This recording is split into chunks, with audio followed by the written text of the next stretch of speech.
बिस्तर बैठकर भोजन करने से क्या होता है, जानिए। यमराज ने चित्रगुप्त को बताया रहस्य इस प्राचीन कथा के माध्यम से हम जानते हैं। दोस्तों, एक बार यमराज और चित्रगुप्त यमलोक में बैठकर बात कर रहे होते हैं। तभी चित्रगुप्त यमराज से पूछते हैं, हे प्रभु, किस कारण से मनुष्य की अकाल मृत्यु होती है? कौन से मनुष्य को संतान सुख नहीं मिलता है और कुछ मनुष्यों की मृत्यु शिशु अवस्था में ही क्यों हो जाती है? इसके पीछे क्या कारण है? तब यमराज चित्रगुप्त को बताते हैं, है चित्रगुप्त, तुमने उचित ही प्रश्न किया है। इन सभी प्रश्नों का उत्तर मनुष्य की आदतों में छिपा होता है। मनुष्य जिस प्रकार का आचरण करता है उसे उसी के अनुसार सुख और दुख भोगने पड़ते हैं। मनुष्य की अकाल मृत्यु होने के पीछे भी उसकी आदतें ही कारणीभूत होती है। तुम्हारे प्रश्नों का उत्तर बताने से पहले मैं तुम्हें एक अत्यंत महत्वपूर्ण कथा सुनाता हूँ। इस कथा में तुम्हें तुम्हारे सभी प्रश्नों के उत्तर मिल जाएंगे, इसीलिए तुम इस कथा को ध्यान से जरूर सुनना। जो भी इस कथा का श्रवण करता है और इसका प्रचार करता है, मैं उसके 32 अपराध माफ करता हूँ। चित्रगुप्त कहते हैं, है धर्मराज, आपके मुख से इस महान कथा को सुनने का सौभाग्य मुझे प्राप्त हो रहा है। मैं इसे ध्यान से पूरा अवश्य सुनूंगा। फिर यमराज चित्रगुप्त को वह कथा सुनाने लगते हैं। पूर्व कल की बात है। मगध देश में हेमकुंडल नाम के एक प्रसिद्ध सम्राट हुआ करते थे। उनके राज्य के अंदर अनेक नगर, वन, पर्वत तथा सरोवर थे। महाराज हेमकुंडल अत्यंत गुणवान, बुद्धिमान तथा कुशल सम्राट थे। उनके राज्य में प्रजा अत्यंत संतुष्ट थी। प्रजा को किसी चीज की कोई कमी नहीं रहती थी। महाराज स्वयं ही अपनी प्रजा का ध्यान रखते थे। उनके राज्य में चोरों लुटेरों का कोई भय नहीं था। महाराज बड़े धर्मात्मा थे। उन्होंने अनेकों बार यज्ञ किया, दान धर्म किया तथा अनेक ब्राह्मण और मुनियों को दान दक्षिणा दी। उन्होंने अनेक पोखरे खुद बाय, वाटिकाएं बनवा, वर्षों का रोपण किया। इस प्रकार के अनेक पुण्य के काम महाराज ने किया। महाराज की पत्नी का नाम सुवर्णा था। रानी सुवर्णा अत्यंत सुंदर, गुणवान, रूपवान तथा चरित्रवान स्त्री थी। वह भी नित्य धर्म, कर्म तथा दान धर्म किया करती थी। किंतु इतना सब कुछ होने के बावजूद भी महाराज को कोई संतान नहीं हो रही थी, जिसे महाराज अत्यंत दुखी थे। महाराज का दुख देखकर प्रजा भी अत्यंत दुखी थी। फिर एक दिन महाराज अपने राजमहल में बैठकर इस प्रकार से सोचने लगे कि पाप के कारण मुझे पुत्रहीन रहना पड़ रहा है।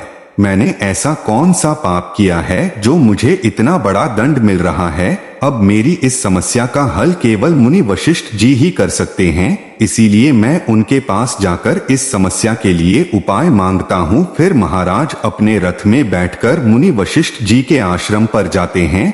वहां पर मुनि वशिष्ठ जी ने उनका स्वागत किया और उन्हें बैठने के लिए आसन देकर पूछने लगे, हे राजन, आज किस कारण से आपका हमारे आश्रम पर आना हुआ? कहीं अपने संन्यास तो नहीं लिया है? महाराज मुनि से कहने लगे, हे मुनिवर, ऐसी बात नहीं है। आज मैं आपके पास एक शंका लेकर आया हूँ। मैं अत्यंत दुखी हूँ। केवल आप ही मेरी इस शंका का समाधान कर सकते हैं। मुनि वशिष्ठ कहने लगे, हे राजन, भला आपको किस प्रकार का कष्ट? आप तो इतने बड़े राज्य के सम्राट हैं। आपके मन में जो भी शंका हो आप निसंकोच होकर पूछिए, मैं अवश्य आपकी सहायता करूंगा। फिर महाराज हेमकुंडल कहने लगे, हे मुनिवर, मेरी कोई संतान नहीं है कि पाप के कारण मुझे संतानहीन रहना पड़ रहा है। संतान के बिना मेरा उद्धार कैसे होगा? मेरे राज्य का उत्तराधिकारी कौन बनेगा? कृपया आप मुझे बताने की कृपा करें, किस कारण से मैं संतानहीन बन गया हूँ और मुझे संतान प्राप्ति के लिए क्या उपाय करना चाहिए? फिर मुनि वशिष्ठ ठीक है कहकर अपनी योग शक्ति से महाराज के पूर्व जन्म को देखने लगते हैं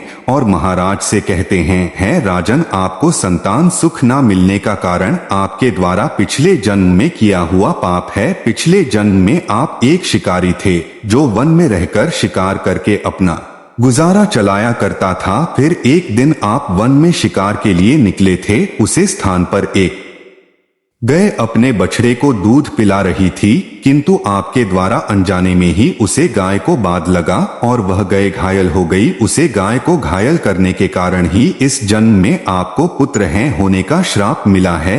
इस बात को सुनकर महाराज बहुत दुखी हुए और मुनि वशिष्ठ जी से प्रार्थना करने लगे हैं, मुनिवर इस पाप से मुझे कैसे मुक्ति मिलेगी, कृपया आप मुझे इस पाप से मुक्ति का उपाय बताइए। फिर मुनिवर कहते हैं राजन, इस पाप से मुक्ति के लिए आप गायों की सेवा करें, किसी से आपको मुक्ति मिल जाएगी। फिर महाराज ने अपने राज्य में अनेक गौशाला बनवा ब्राह्मणों को गायों का दान किया और अपने महल में नित्य गाय की सेवा करने लगे। महाराज और महारानी अपने महल में नित्य गाय की पूजा और प्रदक्षिणा करने लगे और नित्य गाय को भोजन करने लगे। इस प्रकार से अनेक दिनों तक गाय की सेवा करने के कारण महाराज को एक पुत्र रत्न की प्राप्ति हुई, जिससे महाराज अत्यंत प्रसन्न हुए और उन्होंने उत्सव मनाया। महाराज उसे बालक को बड़े लाड़ प्यार से पलने लगे, उसकी हर इच्छा और मनोकामना को पूर्ण करने लगे। किंतु कुछ ही दिनों के बाद महाराज के जीवन में दुख के बदले फिर से छा गए। जब महाराज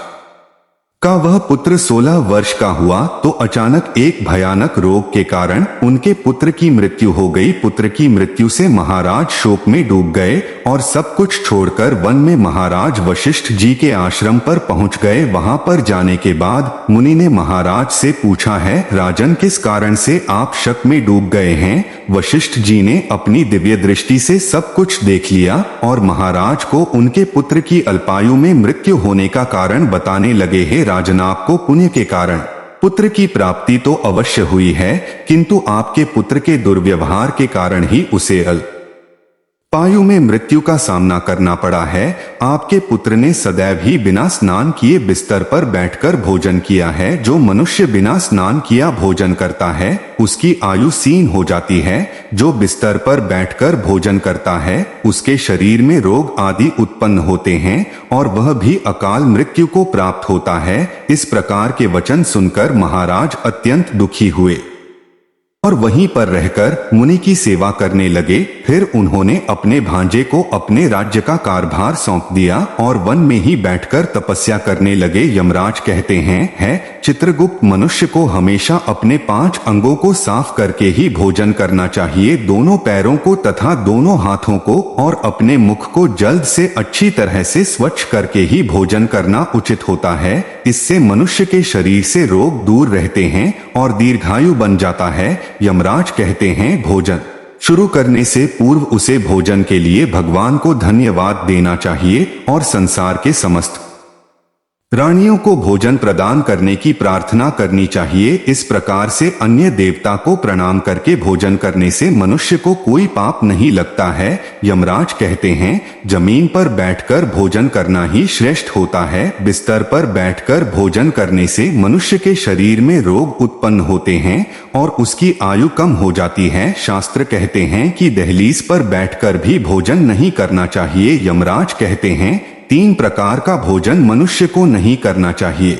जिस भजन के ऊपर से कोई पर रखकर चला गया हो अथवा कोई व्यक्ति भोजन को लगकर गया हो, ऐसे भोजन को कभी खाना नहीं चाहिए। ऐसा भोजन अशुद्ध हो जाता है। ऐसे भोजन को पशुओं को खिला देना चाहिए। दूसरों के द्वारा लगा गया भोजन खाने से मनुष्य की आयु कम हो जाती है और उसके शरीर में भिन्न भिन्न प्रकार के रोग उत्पन्न होते हैं। यदि भोजन में बाल निकल आता है तो ऐसा भोजन त्याज हो जाता है। यदि अन्य में बाल निकलता है तो उसे ईश्वर को कभी प्रसाद के रूप में नहीं चढ़ाना चाहिए और ना ही स्वयं खाना चाहिए। ऐसा भोजन प्रेत को प्राप्त हो जाता है। यमराज उसे कहते हैं दूसरों के लिए परोसा हुआ भोजन भी नहीं खाना चाहिए। जो मनुष्य दूसरों का भजन छीन के खाता है अथवा किसी को बिना दिए ही स्वयं उसे अन्य का उपभोग करता है, उसे देवी अन्नपूर्णा रुष्ट हो जाती है। भोजन सभी में बताकर खाना चाहिए। दूसरों के हिस्से का भोजन करने से मनुष्य के पुण्य कर्म नष्ट हो जाते हैं।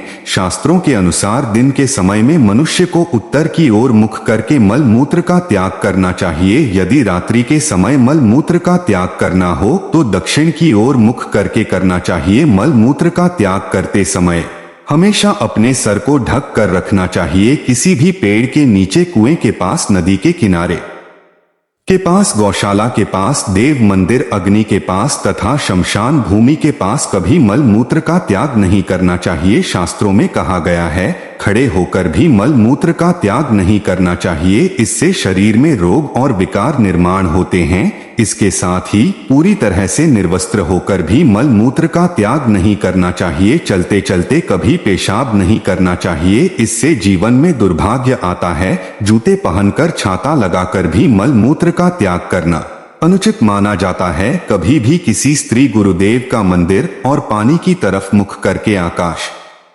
में ग्रहों को देखते हुए मल मूत्र का त्याग करना अनुचित होता है। रात्रि में चंद्रमा और अग्नि की तरफ देखते हुए भी मल मूत्र का त्याग नहीं करना चाहिए, इससे जीवन में दुख और संकट आते हैं। मल मूत्र का त्याग करने के बाद उसे भाग को स्वच्छ करना चाहिए तथा अपने हाथों को भी जल से शुद्ध करना चाहिए। मल मूत्र का त्याग करने के बाद किसी दीवार पर साफ नहीं करना चाहिए, इससे पशु के रूप में जन्म प्राप्त होता है। मल मूत्र का त्याग करने के बाद उसे अच्छे से ढक देना चाहिए और उसे पर मिट्टी डालनी चाहिए ताकि कोई पशु उसे खा नहीं।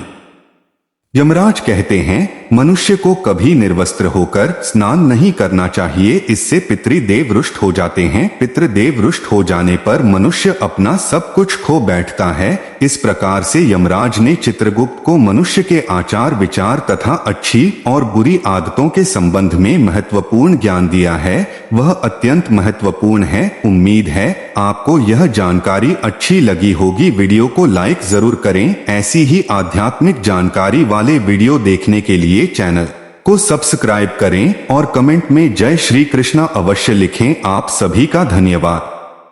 मिलते हैं अगले वीडियो।